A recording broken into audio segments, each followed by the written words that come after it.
get rid of all the habits that don't serve you well and create those that fuel and ignite you. It will allow you to tune into your body and mind to find the answers that are inside you.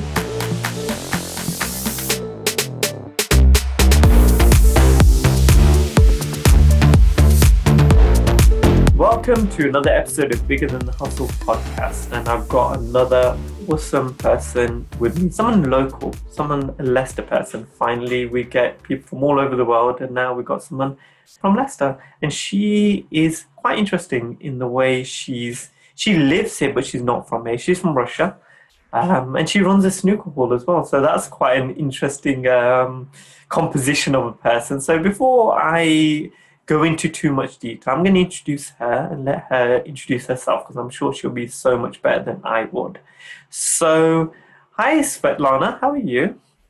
I'm good, thank you. No problem at all. So I'm just going to hand over the mic to you for a few minutes. If you can just introduce yourself and how you come into the world, and we can then roll with a conversation from there. Good, sure. Hi everyone, my name is Svetlana Parmar.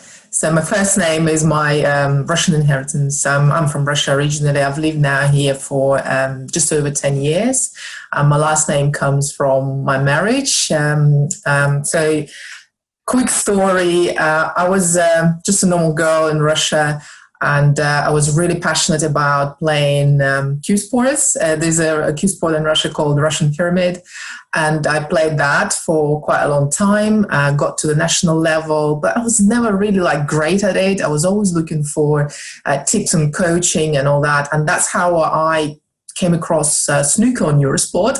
Started watching that, I got fascinated by it, and started looking for people who are really good at it, and that's how I came across, basically a tournament in Moscow with professional snooker players. I went to watch it, met my future husband who came there with one of the professional snooker players as a manager, and we started chatting, and it continued online over emails and all that, Skype, and I ended up marrying him and ended up in the UK, and basically started running a business with my husband, which is, yes, it's a snooker club, snooker and pool.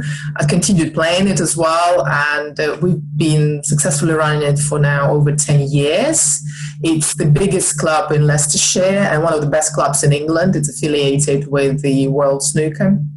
And I also started my own health and wellness business with a company called Arbonne, and that led me to all the healthy living aspects, nutrition. I'm currently doing the professional nutrition course. So there are quite a few aspects to what I do. I hope I will talk more about it during the podcast. But in a nutshell, this is me, 10 years here in Leicester, being a businesswoman, really. Happily married. Perfect. Now, you mentioned Russia. Now, in the UK, from my limited knowledge of the country, because it's a beautiful country, I'd love to go. I see those buildings in Moscow. What are they? The beautiful buildings in Moscow. Is it the Kremlin? The Kremlin, yes. Yeah, amazing. You see that in winter with the snow. It's amazing. And is it true? Is it cold all the time in Russia, or is it not? So Russia is the biggest country in the world. Mm-hmm. To be precise, it's the fifth part of all land in the world. So it's pretty vast. And I was lucky to live in many parts of this country. My dad was a military doctor, so he was stationed here, there, and everywhere. So I never really settled for long in one place. Story of my life. And I can tell you, it is so different. It's can you imagine, how can you compare weather in Leicester to weather in Rome? You can't, can you? So the same about Russia. So I lived in Siberia, for example, where it's a purely continental climate. You get really hot summers, temperatures in 30 degrees plus, obviously.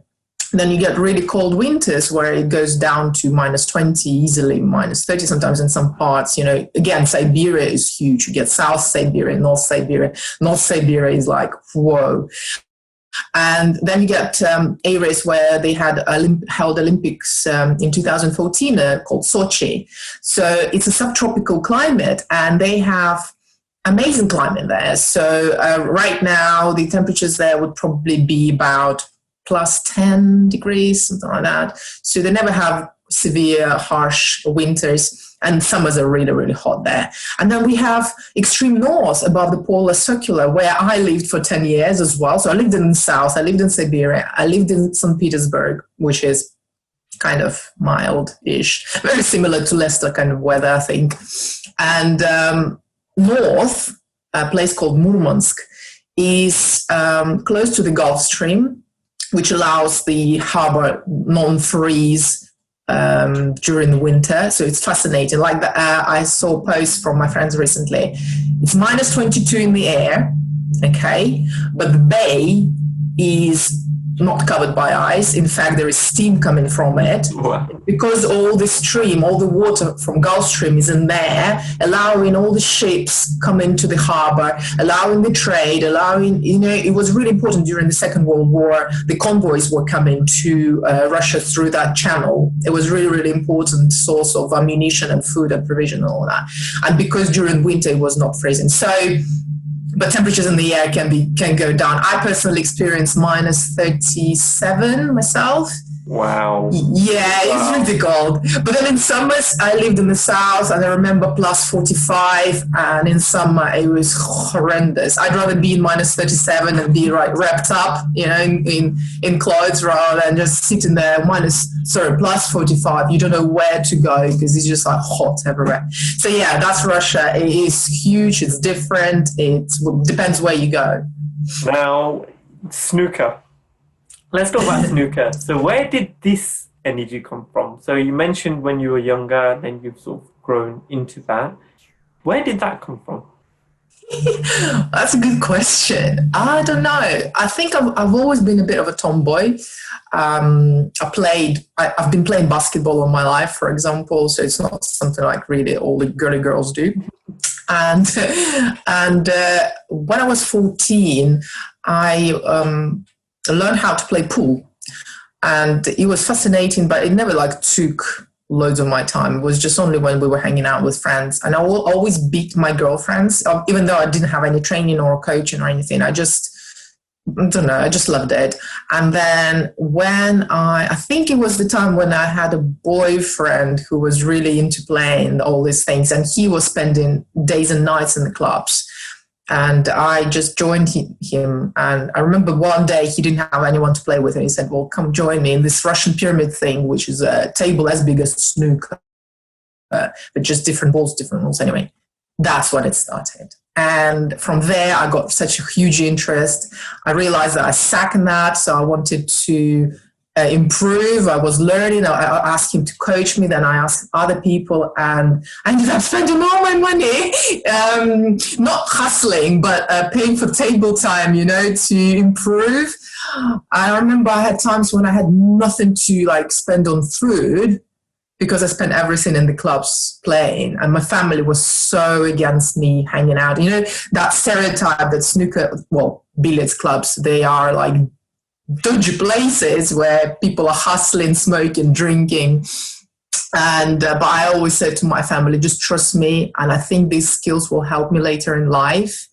I didn't know how. I thought something about business, about networking. I thought maybe if I have this skill and I can, pass time with other people, I don't know. That was an idea. And from there, it went further. I'm like that kind of person. If I take something on, I want to get to almost a perfect level. But I realize that I'm not that good. There's always, obviously, that you need to take that into consideration, obviously. You spend hours and hours and hours and hours on something, and if you are not getting the results after a certain amount of years, you need to think whether to continue doing this or give up and start doing something else. And why was it that you chose the avenue of your own business? So you said it's Snooker for 10 years and you've built it up to have a good reputation, etc. A lot of people may have seen it as a hobby. So, I enjoy playing. I just want to, play with friends or whatever. But then I'll have a proper career, doing something else, right? So what was it that gave you the belief that you could turn this hobby into, first of all, a business, and then generate an entrepreneurial experience through the snooker hall that you have? Okay, I think if I had stayed in Russia, I wouldn't have had a club or anything to do with billiards or snooker in that matter. It was only because I moved in here, and my husband, he's an ex-professional snooker player. He had clubs before, and snooker is all he can do. It's all his life, really. And when I moved in here, he just bought a club in Wixton called the Winchester. And I didn't show any interest at first, only as a player. Obviously, I was fascinated. I wanted to play all day long. When you've got your own table, you don't have to pay for it. It was like, oh my God, this is like a dream. And but after a while, I got really bored. Obviously, having nothing to do, being just a housewife. And I asked him if I could help in any way, but I didn't know anything about running my own business. Nothing. I had such a stereotypical employee mindset. That's all I knew. I think I even went to a couple of job interviews, and I was just trying to understand what I can do in this country. And then I said, maybe I can help you run it, and maybe I will start with bookkeeping. Something I can learn and master. In the end of the day, it's just numbers. I have to just balance them. And it all started with that. And then I said, well, I need to understand more about operations. And the best way to do it is just literally put the uniform on and go there in front of the house and just, work with the staff. That's what I did. I learned we had a manager at the time, we hired a manager. And I learned everything from her. And then from there, I was like, right, okay, I see where we've got issues. This needs improving. And I started learning. And then I started realizing what I know, what I don't know, where I need to improve. And I kind of got the hack into this business entrepreneurial life, taking risks, taking responsibilities. That's your baby, to make it look good, to make it, do better. And then just the rest is history, obviously. I started my own Arbonne business as well. That taught me a lot in entrepreneurial, terms of, skills and all, because there was a lot of free training provided, networking, good people skills. Then there's lots of help from Leicestershire. There are different programs, Growth Hub and Digital Growth. So I enrolled into everything that was available for free, and there was loads, trust me, still loads. And I taught myself so many skills that I knew needed for a good, successful entrepreneur. And I absolutely love it. I will never, ever, ever go back. If someone's watching this podcast and is considering starting their own business, I'd say if there is a thought in your head that maybe not, then definitely do it. Don't be afraid. There's loads of help out there. You can get in touch with me. I'll give you the links on where to go free. There is loads and loads of help, how to start the business and, what skills you need to develop and blah, blah, blah, even grants and funding. And just do it, because I am completely unemployable now. Yes. And I've said that. It's so funny. This is the best thing, have been your own boss. It's when I started my business, so that was 20 years ago, over 20 years ago now. I finished my education, so did sort of like the traditional Indian education. So you do a degree, do your master's, and then my dad was like, now you need to get a job. So I went to London for 6 months and got a job. And I actually enjoyed it, but I hated the politics. So politics as in you have to get on with certain people in an organization, or not. You just don't have to work hard. You just have to know the right people. And that didn't sit well for me, because I was like, I'm willing to work hard because that's what I know. I don't want to then just talk to someone just because they are head of something or head of this, and I just don't like them. So at that point, I said, that's it. 6 months in, I said, I'm going to set up my own business. Came back to Leicester, moved back in my parents, and then just started a small thing, and then it grew from there. And now I would say exactly what you say. I am unemployable. I would be the most annoying person to be employed because I question everything. And then I want to just do things. Like I have an idea and I want to start rolling with it. I don't want to then fill out a form and then talk to the head of this and the head of that. No, we have an idea and we want to roll with it. That's how we work, right? So as an entrepreneur, I think it allows totally us to do that. And I think so many people, like you said, about people that are thinking a little bit of an inkling, do I want to start this or don't I want to start it? Rather than thinking, what if it doesn't work? Because that's the way our brain works in terms of fear and protection. What happens if it does work? And that's the most important question, because I know for a fact, if someone said to me 20 years ago, this is what's going to happen over the next 20 years, I would have said, no way. All that is not possible for me. I know I'm not that capable, or I'm not that, I didn't have that much belief in myself. I just knew that I wanted to work for myself and I would work hard.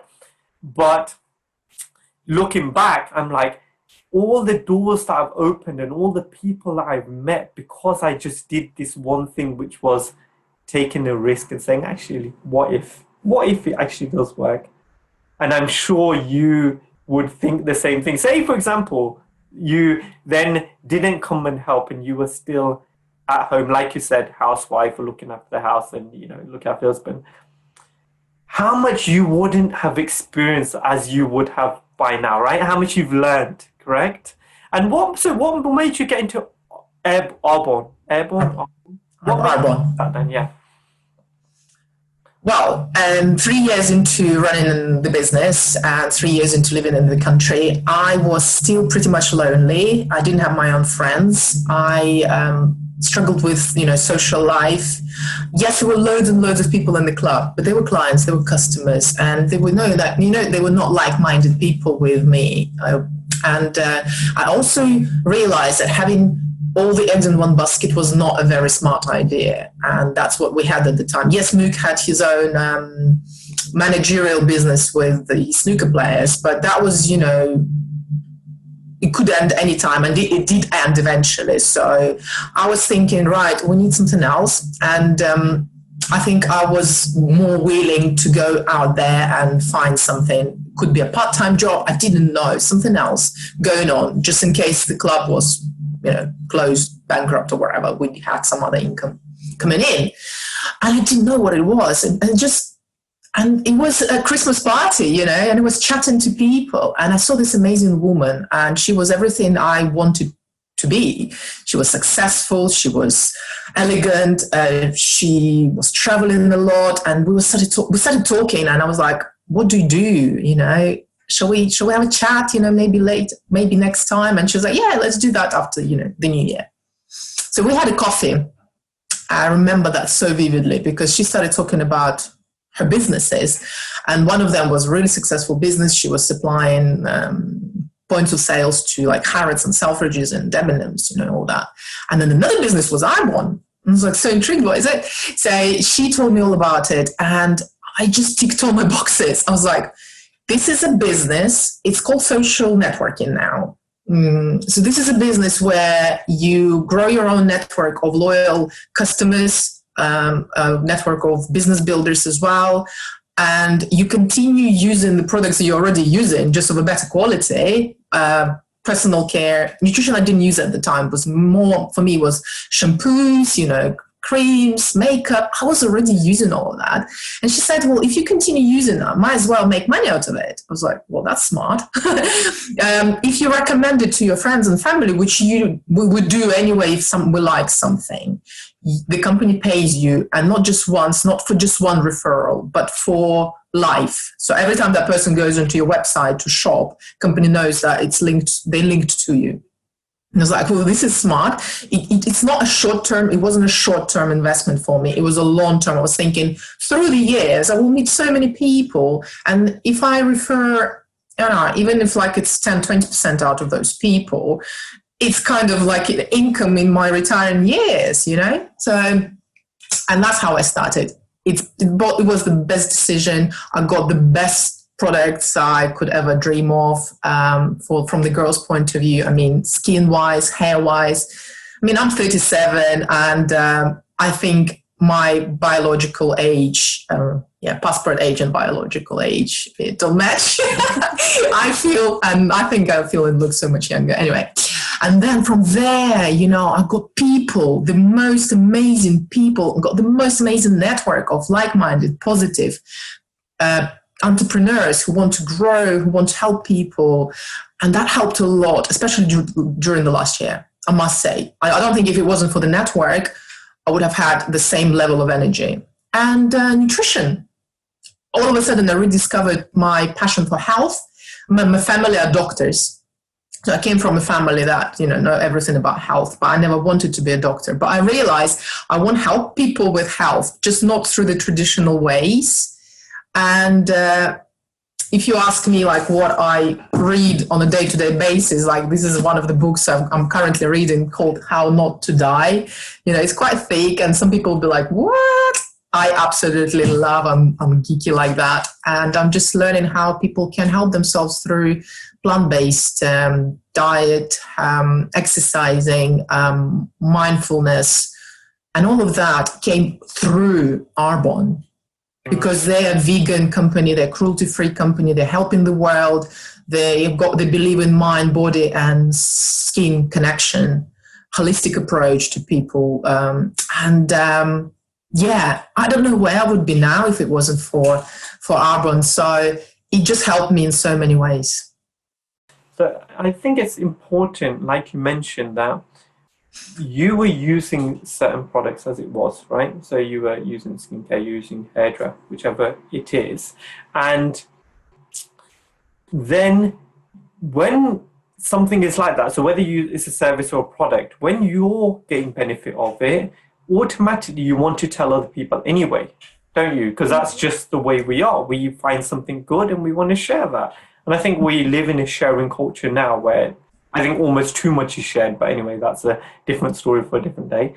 So therefore, if you can then use that energy of, actually, I enjoy this and I just want to share that, and actually I can earn some money from it as well, it's a great way to balance the two, isn't it? Especially if, like you said, some people may want to start their own business, they want to start something. This is a good in-between, whereas it's not completely yours because you're still part of a company and structure, but it's up to you the way it's done and the way you come out in the world and things like that. So it's like a franchise almost. It's like a modern way franchise. Franchise is about £50,000 to start, and you've got no guarantees of success, obviously. And this is you are like a marketing arm for a company. They have got the whole infrastructure ready for you. You pay £30 to start, and you've got your own website with payment system, delivery system, all the photos and packaging and branding and logistics. Everything is sorted. All you need to do is just spread the word, and the company pays you they share the commission with you. So I think it's so smart. Yeah. So moving away from business, what do you think inspires you most today? I think it's definitely anything and everything that has to do with mind and body connection, how the mind works. I'm really interested into that. I listen to quite a lot of psychologists, psychiatrists, life coaches and all that. Healing with food, like I said, healing with healthy living lifestyle. And those kind of people inspire me a lot. But also stories about how people maybe talented and gifted and not recognized by the rest of the world, and then through the hard work and perseverance and not giving up, they sometimes not even experience success, but they recognize later, after their death or something like that. But films like The Imitation Game. The recent one was The Imitation, was it Games? I can't remember. Yeah, with Benedict Cumberbatch. Yeah, and Gambit, about this amazing chess prodigy. But then also films like Wonder, about this kid with Julia Roberts film. There's this kid who was disabled in a way, and how amazing he was from the inside, sharing light. And there's also another film very similar in terms of sharing light, was Paid Forward. I don't know whether you've seen that film. Yeah. An amazing concept about, helping people with asking nothing in return, but just asking them to pay it forward and help other people. Mm. So these kind of stories inspire me so much. I can cry all day long watching it, because I do believe in that quite a lot. Mm. And Now, we're still going through as a world, as a nation, we're still going through quite a traumatic time in terms of the pandemic and people living in almost alien ways, in terms of being distant from the people they love, having conversations and having hugs and having kisses with the Do you remember that? Hugs, exactly. Now, during this time, mental health has been raised quite a lot, especially in young people, but anyone, older, younger, etc. What do you do, or is there any help or tips or advice you can give to that you try and help your own mental health? Is there any little things that you do that keep you, grounded and stable, that next day is always possible rather than next day is not possible? Yeah, totally. Thank you for that question. It is really, really important these days. Well, first of all, I must say there are plenty of amazing charities out there that help in these days. Through the work of our club and through my husband, we supported the one called SOS. Oh, I forgot the rest of it. SOS. It's that helpline that you can call and talk. They prevent suicide, basically. They really help people. There are others available. So yeah, if you need to talk to someone, just, call and talk. So the most important thing is just you need to talk to someone. Mm-hmm. That's what I say first. But then obviously going a little bit deeper into that, I was listening to one of our trainings last night, and there was an information shared that there's a documentary on Netflix called Happy. I haven't watched that yet, but the lady said that the key concepts from that documentary were that after all the researches, the scientists came to the conclusion that there are three aspects to happiness in life: is community, personal development, and purpose.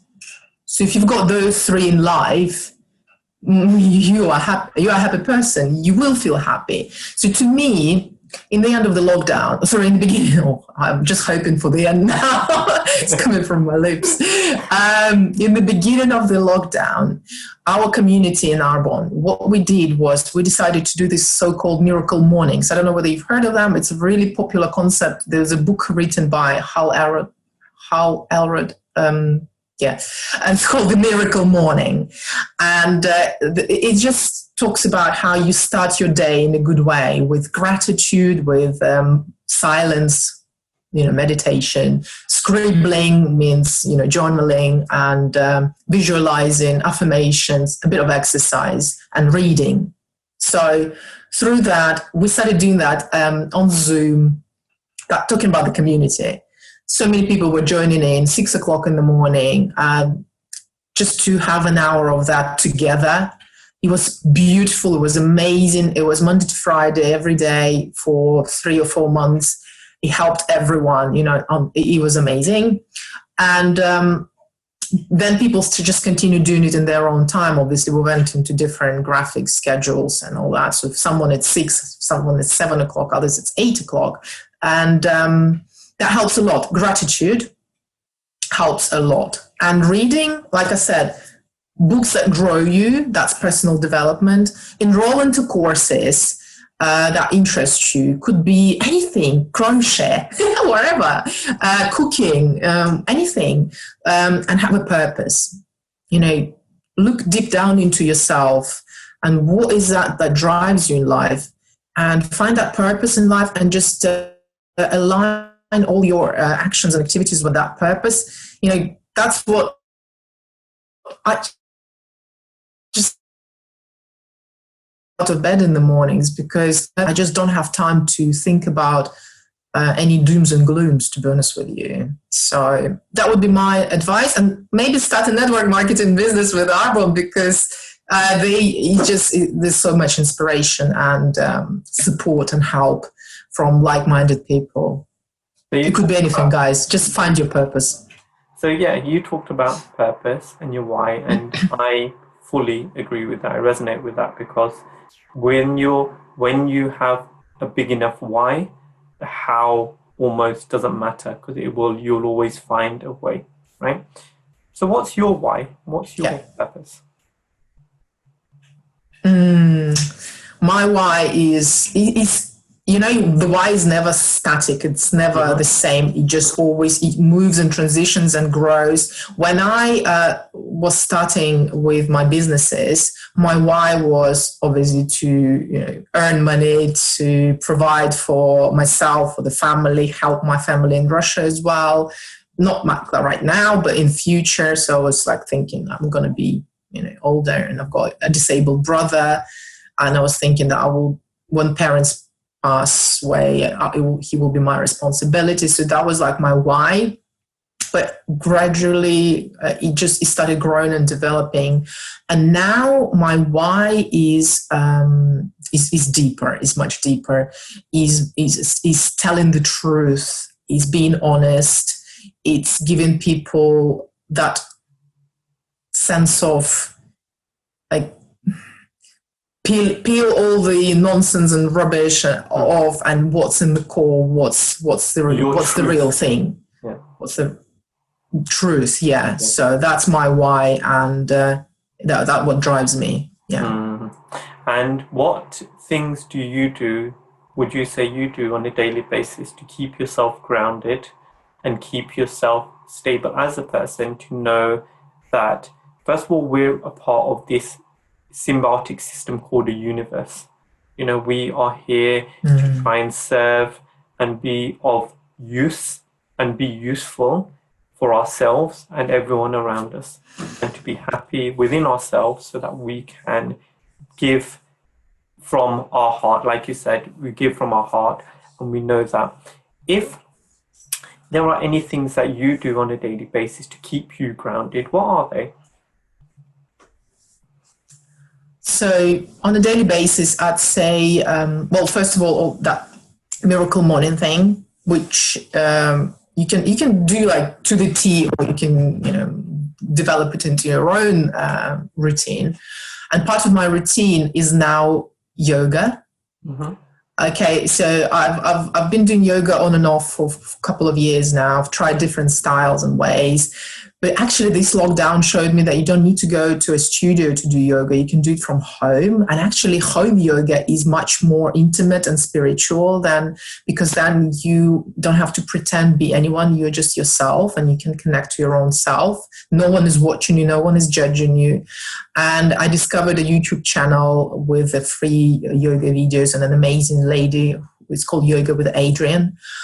And it was June, July, and I haven't looked back ever since. I mean, I'm into yoga now. I do daily. It helps so much every day with the body, with the mind, with breathing. And that's what grounds me a lot, I think. So if I started that way, the day goes the way I planned, more or less, obviously. But I think that's the staple for me. And also the I don't know, my beliefs, I suppose, in healthy living. I say what I preach. How do you say that in English? I do what I preach. Yeah. I do what I preach. Practice what I preach. I've got social media channels. I absolutely love Instagram, and that's why I share what I do on a daily basis with my with the program that I support and coach people with, called 30 Days to Healthy Living. That helps so much. You don't put any rubbish in, because our mind is connected to our gut so much. If we put rubbish into ourselves, that rubbish feeds us, and we get depressed. We feel sluggish. We are not focused. We experience all that laziness and lack of motivation and inspiration. And not often, we don't really think it's because of the food we're eating. And if you fuel yourself with the right foods, with the good routine, you're bound to be focused and energized and motivated and inspired. Then that's I think that helps me Yeah, a lot. Yeah, and there's so much more science coming out with in terms of the gut, in terms of the knowledge that our gut has, and it almost has more memory and more knowledge than the brain in our head, which is seen as the knowledge center. But apparently, the gut has more, cells and organisms that create more of us as a person. So when they say trust your gut or trust your heart, that's what it means, gut feeling. Yeah, they say there are more bacteria in your gut than there is stars in the Milky Way, and that we are more bacteria than we are humans because of the amount of bacteria living and compared to the human cells in our body. So it just shows how important it is to maintain the healthy gut. And it's so important for me, healthy living, and knowing that I work sometimes in old people's homes, so we do care home installations, and I see how life can become very lonely at the end, and it can become very withdrawn because whatever it may be, your genetic makeup or your whatever happens to you, whether it be disability, etc. And what I want to, the reason I choose to eat well, to exercise, to look after my mind, is because I want to be useful till the end of my life. And if I can give myself a fighting chance by fueling myself with the right energy, looking after myself through, practicing, exercising, I go running and things like this. Because by the end of my days, I want, I know I'm going to live over 100 years old. I'm 44 years old now. I feel 20. I feel better than I did when I was 20, and therefore, like you were talking about passport age and I'm half my real age, my biological age is half. Now, yeah, you look well. No, you do look well. Yeah, what really excites me is that 44, so when they say I say I'm 6 years off 50, so that's the real age, right? And I'm not even halfway through my life because I believe I'm going to live till 106. That's, I think, a minimum for me. And sometimes when people are not in the same mindset, they say, well, why would you want to live till that long? Because to me, life is exciting. There's so much still. And I always think, even 106, it's probably not going to be enough time for all the things that I want to do. And therefore, what really excites me is getting to 50 is I'm not even halfway through my life. And that's really, when you still wake up every morning and think, I am so blessed. There's so much, even though I want to do so much, there's still so much time. So I don't want to rush anything anymore. I just want to enjoy everything around me and just not take life like it's a to-do list. Like I've got this to do and I've got that to do and I've got that to do, and being surrounded, having conversations like this, having conversations with people like you and other people around me, I think is so important. It keeps us not just grounded, but it keeps us aspiring to be more than we are. When I talk to some people who are doing so much, I'm like, I know that's still possible for me. There's so much more to go because that's what I see. If I only saw, people without work or unemployed people that are not looking after themselves, that are just spending all their time watching TV, and that's all I knew, I wouldn't know any different. But because I choose to surround myself with people that are trying to make a difference in the world, it makes me, that's all my normal is. That's all I know. And therefore, if that's all I know, that's all I'm going to try and achieve in terms of there's so much more still to go. So for you, let's forward 10 years. What's happening for you? What would make it amazing for the next 10 years if certain things happen? What are you aiming for? That's a good question. I encourage everyone to exercise that actually because it's good to dream 5-10 years forward. But what I want to do, I want to talk to you as if you're talking from then. Okay, so let's fast forward 5 years. Okay, we are 5 years down the line, so we're in 2026 right now. Okay, and I say to you, remember, Svetlana, we had that conversation in 2021 when we talked about an amazing life, and you've already lived that, you've already done that. For that to be true, which way would you talk to me as a present tense? So in 2026, what your life look like? Speak as if it is there. You're happy living it right now. Okay, well, first of all, I am certain that snooker will become an Olympic sport by then. No, you're saying by then. We're there now. Oh, we're there now. Okay, all right. So I'm giving an interview from... Okay. Snooker is an Olympic sport right now, believe it or not. And I've contributed a lot to it because back in 2021, I was appointed as a non-executive director to the English Partnership for Snooker and Billiards to represent women and to represent clubs and academies owners. And we've done so much to help snooker grow. And it was acknowledged finally. And the next Olympic Games were in, basically. This is it. So it has happened. So it has made me so happy. And that I've made this happen, first of all. Secondly, my Arbonne business grew into an amazing empire, if you want to say that. I continued educating myself on all things mattered nutrition-wise and healthy eating. I'm now doing my own yoga retreats with a package of services in terms of nutrition and mindfulness and all of that on top of it. And these retreats are all over the world. So including the UK, because we've got some amazing sports in this country, and through that I connected with some amazing people. So the network is fantastic. So you can get, if you need like a specialist dealing with mind or dealing with body or anything that is related, health related, you get that holistic alternative ways. And just, I'm so glad that all that pandemic is in the past now. We are into the new world, new possibilities, and I am so excited. I'm working on something exciting right now. It's a new technology, and I can't wait to implement that into my business. And this is me. I travel now, and so happy. Brilliant. And I use that with coaching clients, and it's such a good way of seeing things when we can forward project into the future as if it's happening now, because then you're drawing it towards you and you're speaking as if it's already happened, and therefore it's possible for you to make it happen. So I love doing that exercise, and I think this is brilliant. I think I read about it in the book called Success Principles, and the guy who the author, he even mentioned like an event.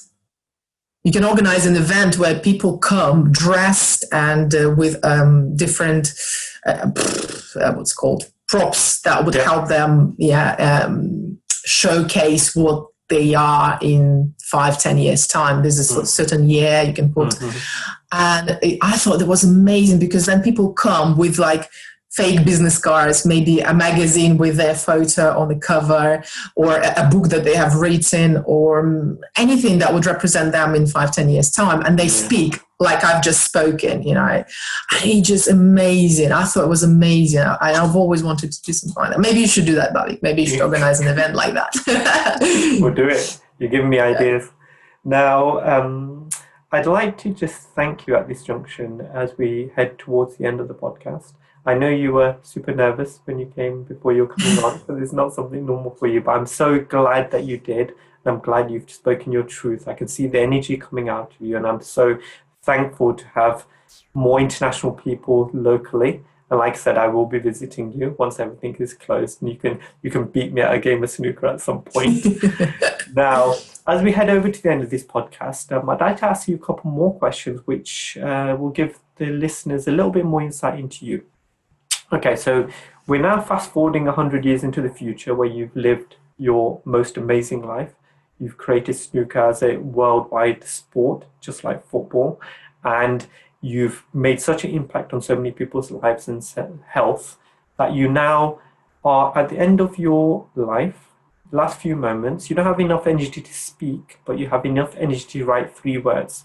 Now, these 3 words have helped you all your life and resonated with you. And by sharing them, these may help other people that are listening, what would those 3 words be for you and why? That's a really good question. I think I would say keep educating yourself, because when you've got all the facts, I think it was Mark Twain saying, get the facts first and then you can distort them as you please. So I think having the facts is so important, and you can only get that from educating yourself.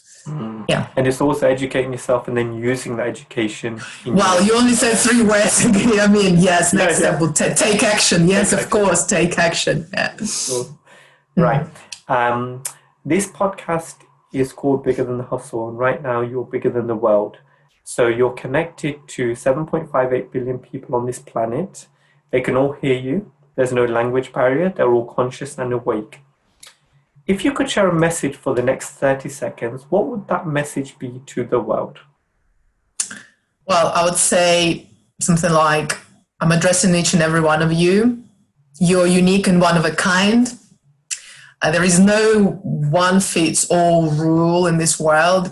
Don't waste your time trying to be like someone else, because I know I've done that.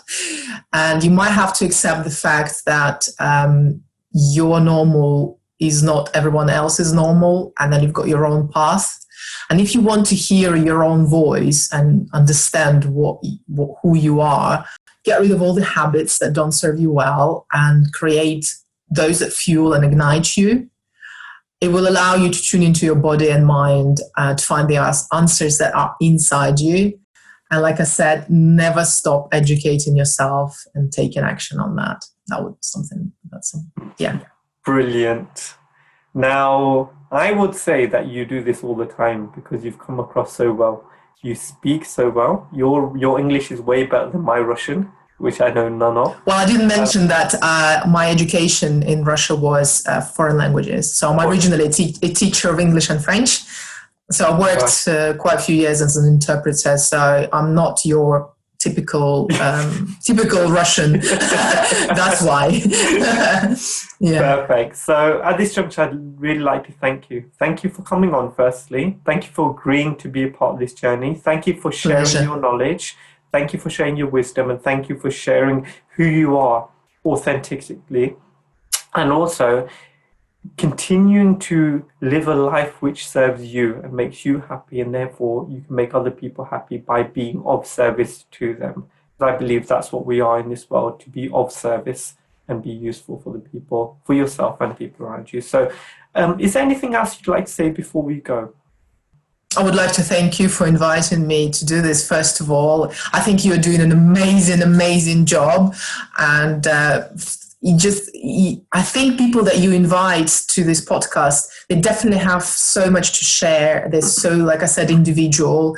And also it helps these people, like it helped me definitely look deeper inside me.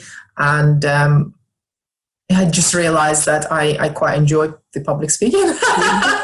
There you go. So you might have just started something for me, you know. There you go. So when you start your podcast, I'll come on as a guest for you. Yeah. Okay. Maybe we'll do that. Yeah. Perfect. So at this juncture, I'd just like to say I was Bhavik Patel. I was your host today. And just before we go, a couple of thoughts. Big energy leads to big thoughts. Big thoughts lead to big ideas. Big ideas lead to big actions. And big actions lead to a big life. So keep thinking big. Until next week, goodbye. I really love life. I love trying to spread joy wherever I go. I think that's always my mission.